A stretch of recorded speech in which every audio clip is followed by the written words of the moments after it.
Welcome to Slingin Arrows today. Today we're going to look at putting on a D-loop. Alright, so the first thing I'm going to do is I'm going to smush out the end here and then just kind of melt it down.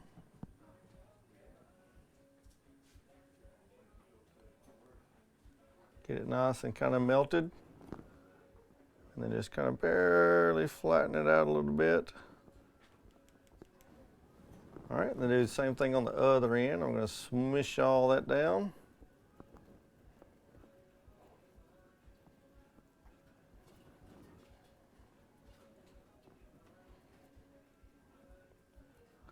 All right, and then I'm just going to melt that.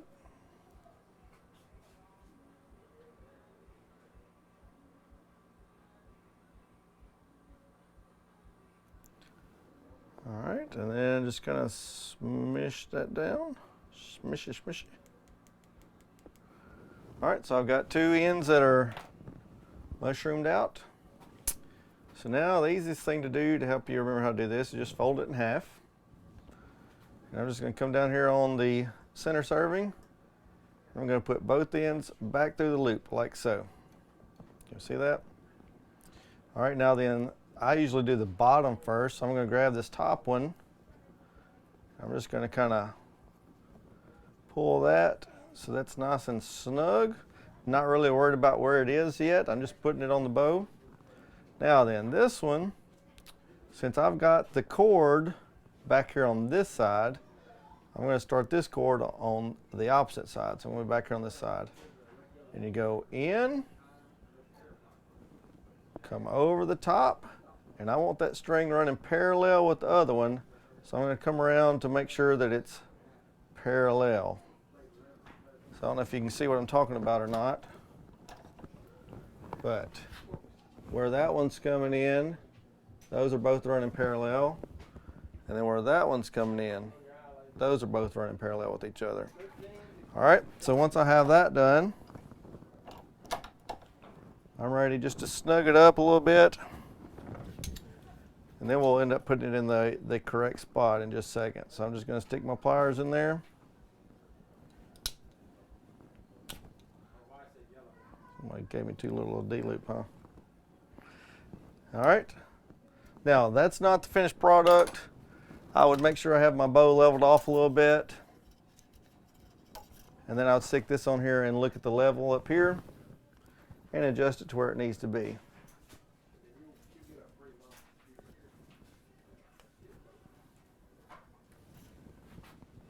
And I usually start off about 1/8 high on the knocking point. So I get that at about 1/8 high. I leave a little bit of room to tie me in a soft knock on the bottom there. And then we're going to finish snugging up the D-loop. I cut off about 1 foot of my serving material here. And then I tied these little loops on there, which I'm going to show you what that's for in just a second. But all I do tie my soft knock in. Number one, I like to have whatever arrow or knock they're using, so I can kind of match up the spacing that I need. And then I'm just going to tie a 1/2 hitch, but I run it through twice. And I get it with just a little bit of gap underneath the knock there. Because ideally the weight on the front of the arrow is going to pull it up to the top of the D-loop every time anyway. Or if you request, we certainly don't mind putting a soft knock in the top as well. Some people like to have two, some people just do one. We probably mostly do one. I'm going to tie another 1/2 hitch on that side, and this is where those little loops come in. I just grab a couple of Allen tools that I have laying around, and I just stick in this loop. And I don't want to pull super tight, I just snug it up. Because at the end of the day, I want to be able to screw this serving up and down the center serving if I need to. So I'm not trying to dig it in between the grooves. I'm just going to snug it up a little bit. And then we only really need about 4 wraps. You get much more than that, it starts getting a little ugly. So we'll just do about 4 wraps. Snug it up. And then to finish it off, we just do a square knot on top. And I still like to run it through twice. Some people do, some people don't. That's just personal preference. Just snug that down one more time. Then we're ready to chop that off and melt it down.